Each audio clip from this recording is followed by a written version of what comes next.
Oke, Kenapa jadi kita kan mau diskusi tentang apa bisnis Om kan, CV berkacamata. Jadi kebetulan bisnis Oke, Om ini cocok banget sama penelitian kita. Jadi kita mengambil penelitian tuh kurang lebih tentang ESG. Jadi ESG tuh kayak environmental, kayak lingkungan, sosial, sama G-nya tuh governance. Jadi ini kita oke, mau ngobrol-ngobrol santai sih, kayak lebih ke analisis bisnis Om. Kita mau belajar gimana operasional bengkel las Om gitu oke. sehari-harinya gimana. Jadi kayak pandangan Om juga sebagai pelaku usaha tuh gimana terhadap masalah lingkungan gini-gini lah. Jadi paling sebelum kita masuk pembahasan Hmm, yang berat-berat gimana lah. Enggak sih sebenarnya. Kita paling kenalan dulu lah ya. Salam kenal Om. Saya Nathanael. oke. Nah, kenal. Ya, aku udah bilang. Salam kenal Om, aku Aisyah, temennya Daniel juga sekelas. Ya, salam kenal. Jadi ada Daniel, ada berlima yang Valerio ya. Salam kenal Om, aku Oh Valerio, ya, teman kelas oke. dari Daniel juga. Selamat malam semuanya. Oke, terus gimana jadinya? Nah, mungkin topiknya rada ini sih, apa ya? Kan kurang lebih kan kita fokusnya tentang kayak lingkungan-lingkungan kan. Kita ada tiga kategori yang kita mau nanya tentang bisnis Om. Jadi dari perspektif dari lingkungan, secara sosial, sama secara governance tuh kurang lebih kayak operasinya gimana lah, kurang lebih pemilihan keputusan gitu-gitu. Kita pengen nanya nomor satu tuh kayak di secara lingkungan. Jadi Om tuh kan, sorry, Om bisa jelasin nggak kayak tentang bisnis Om kayak namanya apa, terus udah berapa tahun gitu-gitu. Oke, sebenarnya saya terhadap lingkungan ya masih bisa oke lah ya untuk keamanan. Jadi saya bisnis itu saya kan udah tahu ya mungkin dari Daniel saya bengkel las, ya kan? Betul nggak? Halo, Yes, benar-benar. oke, ya bengkel las itu ya mungkin ya lebih bentuk ke jasa. Jadi dari customer pesan sesuatu sesuai dengan kebutuhan mereka. Misalnya untuk eh, pintu, ya fungsinya tetap pengaman kan gitu ya. Eh, untuk railing tangga, pegangan tangga itu juga fungsinya pengaman. Ya, untuk kali gitu aja sih kalau untuk kanopi atau untuk garasi ya untuk mencegah panas atau hujan atau segala sesuatu yang tidak berhubungan dengan rumah, misalnya membuat apa namanya ya untuk pabrik bisa, ya untuk gudang bisa. Jadi kalau untuk gudang ya kita bikin raknya, untuk raknya. Kalau untuk pabrik ya kita bisa bikin untuk dudukan mesin juga bisa, ya. Atau untuk hmm, kalau untuk yang tapi ya semuanya lebih tergantung kepada customer, usernya pengennya apa, kita bisa aplikasikan Rata-rata request ya. based ya. Kayak requestnya apa? Semuanya pasti Ya, request. Jadi saya nggak bikin untuk ya. barang jadi dulu baru kita jual, enggak. Jadi lebih lebih condong ke jasa, Hmm. ya sesuai pesanan aja sih semuanya. Saya mau nanya Om, eh, toko Om ini udah berapa lama ya? Kayak udah sejak tahun berapa lah gitu? Berapa tahun? Saya mulai itu ya udah sekitar 24 tahun lah. Jadi tahun 2002 lah. Berarti 23 ya. Terus kalau 23 buat tahun ya. toko Om sekarang tuh ada berapa pekerja aktif ya? Pekerja aktif saya itu 1, 2, 3, 4, 5, 6, 6, Ada 6 karyawan. 6 yang aktif. Jadi sekarang bengkel itu kita lebih condong apa namanya, jadi nggak hanya 6 aja yang kerja, jadi kita bisa panggil orang luar kalau kita dapat orderan cukup besar, butuh waktu yang pendek, nah kita panggil lagi. Tapi dengan catatan yang kita panggil tukang itu ya memang sudah profesional lah istilahnya, tidak asal-asal panggil, ayo siapa aja mau kerja, ya enggak gitu juga. Semua tukang yang kerja sama Om itu istilahnya sudah ngerti. Dan buat Enggak, sistemnya jadi itu borongan kah? Atau kayak dia ada gaji tetap gitu? eh, tidak ada gaji tetap. Jadi semua tidak ada yang gaji tetap. Karena kalau tukang itu kalau gaji tetap ya mungkin ya sedikit apa namanya input untuk kamu, tukang-tukang gitu biasanya kalau tetap itu kemungkinan mereka harusnya masuk menjadi tidak masuk, alasannya banyak. Jadi itu menjadi satu catatan aja. Jadi Om lebih suka mereka kerja masuk kita bayar. Jadi mereka lebih rajin. Itu Kalau sesuai budget prinsipnya lah, bisa begitu, dibilang. prinsip Omnya ya. Hmm. Gitu. Oke, paling untuk pertanyaan kita masuk ke lingkungan deh. Biasa kan kalau bengkel las itu ada material sisa ya, kayak bekas las gitu, ada kayak potongan besi, Oke. stainless, aluminium itu. Biasanya Ya. diapain sama Om di bengkel tuh kayak dipakai, disimpan, dijual atau dipakai lagi gitu? Oh enggak. Jadi gini, untuk bengkel itu, untuk bengkel las itu sisanya itu yang kita sebut itu sebagai sampah. Tapi itu ada value-nya, ya. Kita bisa jual ke pabrik, pengolahan lagi. Jadi mereka lebur kembali, bikin baru lagi. Jadi ya hampir dihitung waste-nya nggak ada. Hmm. Hampir dihitung waste-nya nggak ada ya. Asal rajin dikumpulkan aja. Itu sistem peleburannya Om sendiri yang ngelakuin atau kayak di... Enggak. Itu Oh, pabrik. Kita nggak mungkin. Bengkel las itu nggak mungkin. Jadi pabrik besi. Pabrik yang membuat besi kembali, jadi mereka akan tampung semua. Seperti kamu lihat namanya pengepul rongsokan. Ya, mungkin kamu sering lihat ada abang-abang yang bapak-bapak rongsokan pakai gerobak. Itu mereka pengepul juga, kira-kira gitu loh. Pengepul beli barang-barang rongsokan semua, nanti dijual lagi ke pengepul lebih besar dan mereka akan jual ke pabrik lagi untuk dilebur dan diolah lagi.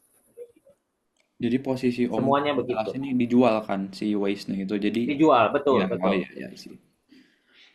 Terus next paling kalau pemotongan sama pengelasan kan biasa kan ngasilin kayak asap sama debu gitu. Om ada kayak cara khusus Nah, nggak buat ngurangin jaga udara lah gitu kayak di oke. lingkungan kerja.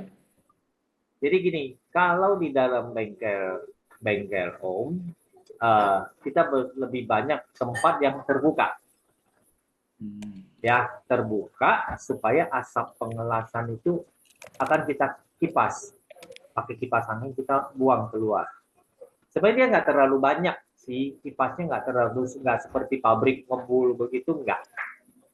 Ya kita kita buang pakai kipas angin, dan tukang ya kita kita selalu kasih masker,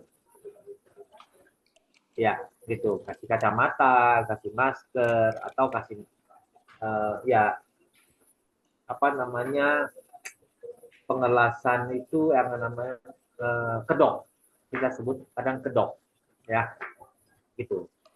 Ada standar lah ya buat safety Ya buat. standar lah, itu sih standar. Cuma kadang yang mereka tidak mau pakai, Oh jadi gitu aja, dipakai mungkin sendiri ya. mengganggu.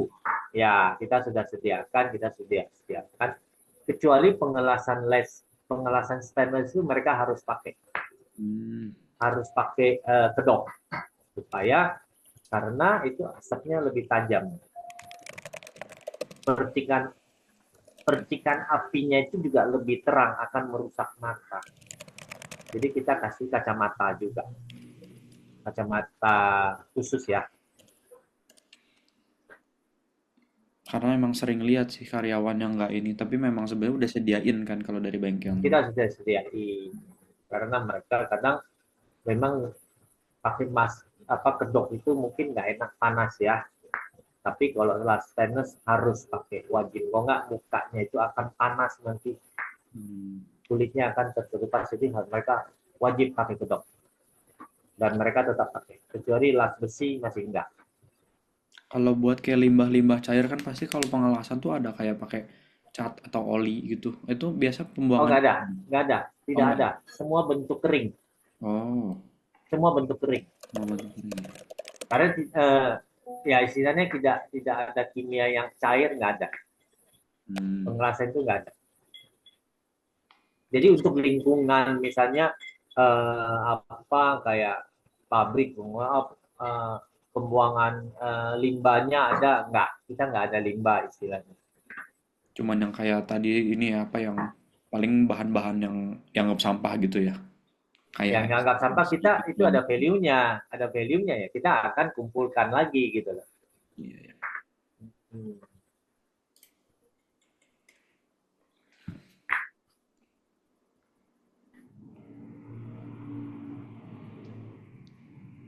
Untuk pertanyaan selanjutnya paling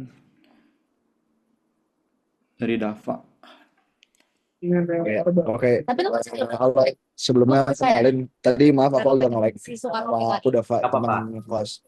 teman kelasnya Daniel juga. Mungkin aku lanjut ke pertanyaan berikutnya. Pengen tahu Sam kalau misalnya di kelas itu sendiri pernah ngelakuin upaya efisiensi listrik nggak? Terus kayak kalau misalnya mesinnya nggak dipakai atau kayak ada beberapa alat-alat yang nggak dipakai itu biasa dimatiin atau cuma di off atau dicabut colokannya atau kalau boleh tahu gimana? Oke, jadi gini, kalau mesin las waktu pengelasannya dia baru ambil listrik yang agak besar. Ya, kalau dia standby sih kecil lah, nggak terlalu signifikan.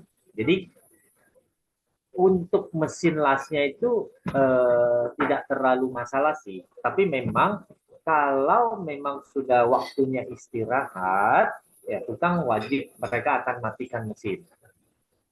Ya untuk mesin las ya. Kalau kan ada mesin pendukungnya, misalnya Burinda, mesin bor gitu ya. Kalau itu sih saat pakai baru dinyalakan. Kalau enggak ya mereka harus matikan karena bahaya. Itu kalau untuk listrik nggak terlalu itulah. Karena bukan pabrik ya. Kalau pabrik lain. Kalau kita bengkel las itu mesin las listriknya juga nggak terlalu besar. Pemakaian dayanya itu juga nggak terlalu besar. Kecil. Oke, berarti emang kalau misalnya di bengkel las sendiri emang listriknya nggak terlalu besar lah ya, cuma paling pas Ya. pengelasannya aja. Iya, iya. Oke, kasih Om. Mungkin ke pertanyaan berikutnya, kalau misalnya ada bahan baku kayak besi atau stainless, biasanya Om ambil suppliernya dari mana? Terus kayak pernah mempertimbangkan supplier yang lebih ramah lingkungan atau yang langganan supplier yang udah ada? Gimana suaranya nggak jelas? Sorry siapa? Dava. Tadi ada dumbling. Coba apa gimana? Coba ulangin. Udah. Halo ya. Coba. Ya. Kalau misal dari supplier sendiri, Om biasa ngambil supplier besi dari mana? Terus pernah mempertimbangkan supplier besi yang lebih ramah lingkungan atau emang udah langganan? Jadi gini, kalau bahan besi itu untuk ramah lingkungan itu saya juga kurang paham ya, namanya arti ramah lingkungan itu. Dia kalau sudah barangnya itu kalau istilahnya tidak kena hujan langsung, dia nggak akan oksidasi, ya kan? Nah, kalau misalnya bahan yang Om beli, biasalah besi yang memang dari supplier khusus. Jadi untuk ramah lingkungan itu saya rasa yang benar-benar yang ramah lingkungan itu ya stainless istilahnya gitu. Dia nggak bisa oksidasi. Ya, dia nggak bisa timbulkan karat. Kalau besi yang dia bisa berkarat. Gitu aja sih. Semuanya eh, cara proses besinya itu Om juga kurang paham. Tapi bahan baku yang mereka bikin itu mungkin udah standar ya. Standar gimana saya Om juga kurang paham itu. Oke, makasih Om. Mungkin bisa lanjut Oke. pertanyaan saya. Boleh. Oke, Pi, jadi aku yang nanya kali ini. Yang pertama itu, kalau tukang-tukang tuh kerja udah berapa lama, Pi? Biasa, apa namanya? Kerja di bengkel. Bukan sih nggak semuanya bisa kerja lama ya. Mereka tergantung kitanya. Kalau kitanya tidak terlalu kaku kepada mereka, tidak istilahnya kalau istilah apa tidak galak, dan kita harus mengerti mereka kerja kan capek. Dan kalaupun ada kesalahan, kita harus tahu masalah kesalahannya gimana.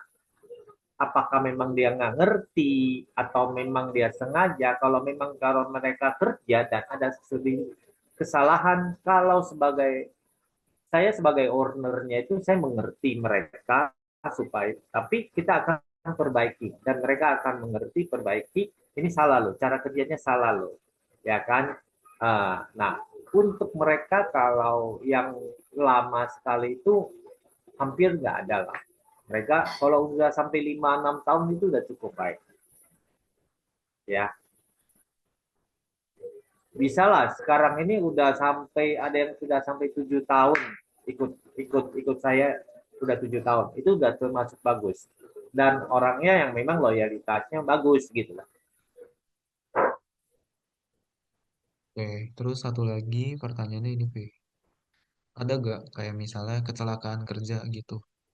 Terus biasanya kalau ada Nah, tuh pertolongannya gimana? Asuransi atau misalnya pertolongan pertama? ya eh, untuk karena kan kita bengkel kecil, memang saya tidak asuransikan mereka. Tapi kita ini bertanggung jawab. Kalau mereka kecelakaan waktu kerja, saya bertanggung jawab. Istilahnya, dia misalnya harus ke dokter atau harus pengobatan gimana, kita yang bertanggung jawab. Sampai dia sembuh, ya puji Tuhan sekarang ya, kecelakaan-kecelakaan kecil saja yang terjadi. Tidak berbahaya semua. Dan mereka sudah ngerti cara kerjanya supaya tidak kecelakaan itu diminimalisirkan. Misalkan eh, gurinda itu sangat berbahaya karena Terakhir kita tadi ngebahas masalah kecil apa, Gerin? Iya kecelakaan. sih, yang kecelakaan-kecelakaan gitu. Yes. Oke, jadi kecelakaan itu kalau terjadi, misalkan terjadi kecelakaan ya kita pihak bengkel bertanggung jawab. Ya, kalau misalnya eh, tergores apa pokoknya dalam kecelakaan kecil atau mendengar nggak pernah besar lah ya, kita syukurin nggak besar ya, kita akan bawa ke dokter untuk penyembuhannya, pengobatannya semua gitu loh. Jadi biasa di bengkel saya itu kecelakaan itu paling jadi gini, mereka gurinda besi yang sudah dilas itu digurinda supaya rapi, akan ada percikan yang itu akan masuk ke mata. Itu aja paling. Nah, kadang makanya disediakan kacamata supaya percikan besinya itu tidak kena mata. Tapi itu sebenarnya sih nggak bahaya. Kena mata itu kita bawa ke dokter sebentar, gak 10 menit juga beres. Saya sendiri juga pernah kena. Tapi itu selama ini kejadian yang paling fatal di situ aja sih. Jadi mereka tetap harus hati-hati. Kita ingatkan kalau bergurinda atau ya mereka atau lagi potong besi kan ada percikan api. Percikan api itu akan paling fatal yang kena mata doang sih. Kalau untuk asap las, mereka kalau kena mata paling peri-peri sedikit, kasih obat mata, baik. Itu doang sih, nggak bahaya. Cuma mesin sebelum pakai, sesudah pakai selalu harus diingatkan, harus dimatikan. Misalnya gurinda, itu kan kecepatan 10.000 putaran per per detik kali ya. 10.000 putaran itu kan kenceng sekali, bahaya sekali. Nah, itu mereka akan selalu harus perhatikan. Kalau sudah potong, sudah apa, waktu mau taruh, dimatikan. Dan sebelum pakai, sebelum dicolok ke mesin, dibiasakan dilihat gurinda itu dalam keadaan on atau off. Kalau dia on, dia akan putar bahaya. Jadi harus off. Jadi selalu di off-kan dulu. Kalau untuk mesin bor itu nggak bahaya. Mesin bor dia nggak bisa nyala sendiri, jalan sendiri juga nggak bahaya. Yang bahaya cuma gurinda aja. Hanya itu, nggak terlalu masalah sih. Tapi ini ya, lanjut ke pertanyaan berikutnya, Pi. Ntar temen lagi Kenapa? nanya. Lanjut ke pertanyaan berikutnya. Udah Oke. aman tadi. Jadi kita mau nanya Om, kalau misalnya jam kerja para pekerjanya ini nih diaturnya gimana Om? Terus ada lemburnya kah atau hari libur itu tetap masuk atau enggak Om? Ya. Jadi karena kerja di Om itu rata-rata kita hitungnya, kalau Om ya, hitungnya itu borongan. Jadi soal lembur, mereka kalau pengen cepat selesai, mereka akan lembur. Paham ya? Jadi pekerjaan itu misalnya kita, deadline-nya udah pendek nih. Jadi oke, kamu harus lembur ya, misalnya kan gitu.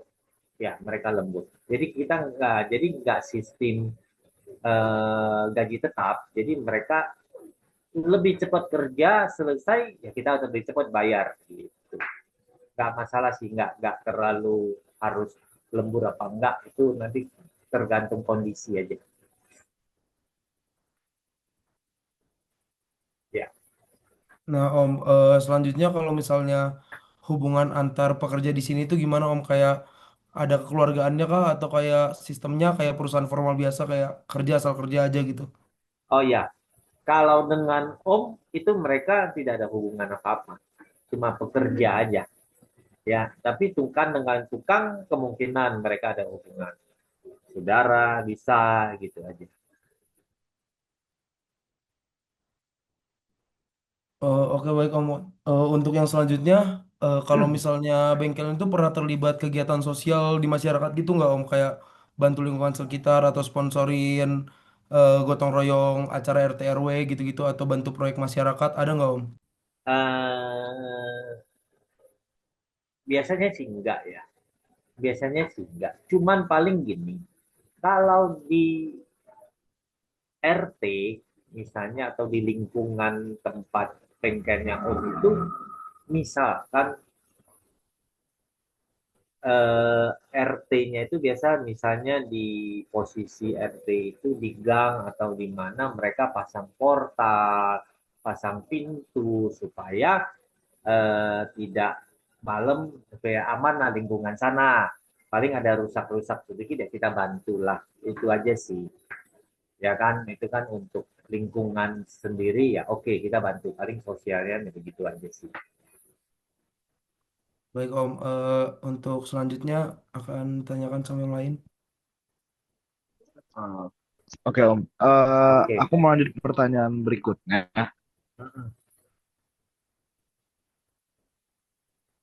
Halo.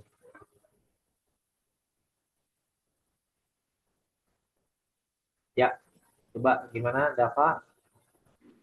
Nge-lag nih kayaknya dapat. Nge-lag ya, nge-lag. Oke, udah oke. Coba dap. Dibantu sama aku aja Om. Oke, Untuk oke, yuk. yang Dava mau tanyain, oke. Ini tentang governance ya Om. Yang pertama itu aku mau nanya. Jadi untuk yang ngatur operasional bengkel sehari-hari itu apakah ada pekerja yang khusus gitu? Mungkin Om piketin atau apa? Atau ada pembagian tugas jelas antara pemilik dan pekerja terkait dengan pengaturan operasional bengkel sehari-hari Om? Oke.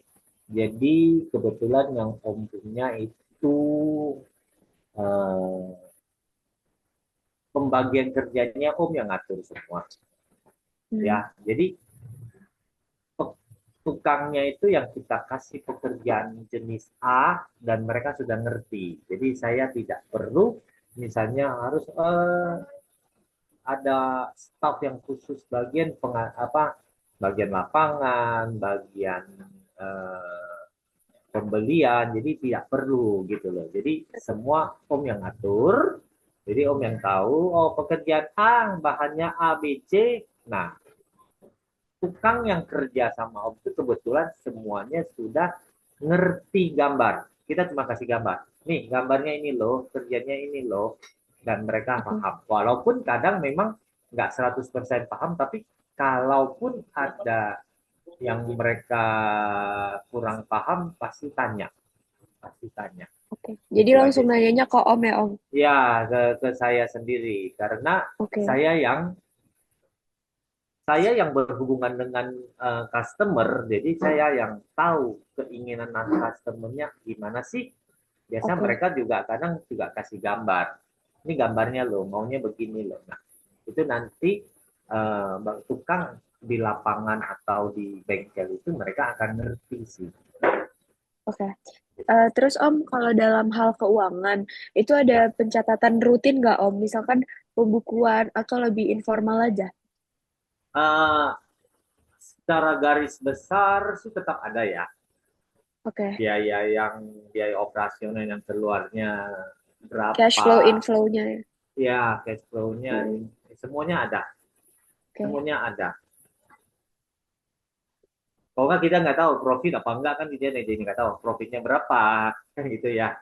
Iya, itu Semuanya ada. pencatatan rutinnya itu berarti di per proyek atau di setiap bulan atau gimana Om? Kalau Om sendiri sih ya ya setiap setiap hari aja kita catat. Oh, setiap hari. Oke. Itu Setiap Om hari sendiri Om yang nyatet. saya sendirian. Oke. Terus kalau misalkan pertanyaan selanjutnya Om, kalau misalkan ada pesanan proyek nih, ada proyek. Nah, bagaimana cara Om sebagai owner tuh memastikan kualitas dan waktu pekerjaannya itu sesuai dengan kesepakatan customer? Oh ya, kita lihat kesulitan pekerjaan yang Om akan terima itu kan kita tahu. Oh, Oke. kesulitannya sampai mana, deadline-nya dia butuhnya gimana. Mm, Ya, kita kan kita sendiri jadi juga tahu, oh kapasitas kita sampai mana sih untuk pekerjaan A, B, dan C, apa segala macam itu. Jadi kita nanti kalau misalnya customer, oh saya mau bikin ini nih, waktu bisa nggak 3 hari, 4 hari. Kalau memang nggak bisa, kita bilang nggak bisa. Harus satu Oke. minggu atau 10 hari. Jadi nanti ada kesepakatan aja sih, Oke. supaya hasilnya bagus gitu. Iya, ya, oke, oke, Nah, paham Om. Terus kalau misalkan pertanyaan selanjutnya Om, apakah ada aturan tertulis gitu dari Om soal keselamatan kerja atau perilaku kerja? Nggak, misalkan perilaku dari pekerja Om atau kayak Om lebih santai aja, lebih fleksibel. saya prinsipnya lebih santai, cuma kita tetap ingatkan mereka gitu ya. Oke, Ya, jadi tukang yang kerja mas Om itu rata-rata memang sudah tukang. Sudah tukang, oke, jadi mereka sudah tahu cara penggunaan mesinnya, cara menghindari kecelakaannya gimana. Jadi mereka lebih tahu. Jadi tetap kita ingatkan mereka aja sih. oke, oke. Jadi kalau misalkan untuk keselamatan kerja dan lain-lain, karena mereka udah punya pengalaman sebelumnya, jadi mereka udah mengerti juga ya, Om. Ya, mengerti, mereka mengerti. Ya, memang Oke. kalau memang ada yang tadi saya bilang, kalau mereka perlu misalnya kedok, kacamata, masker, sarung tangan, Disediakan. atau ya semua kita sediakan. Oke.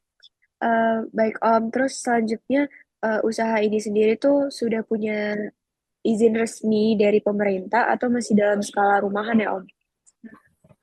Masih kategori UMKM ya, jadi semua pemerintah ya tetap ada izinnya, tetap ya.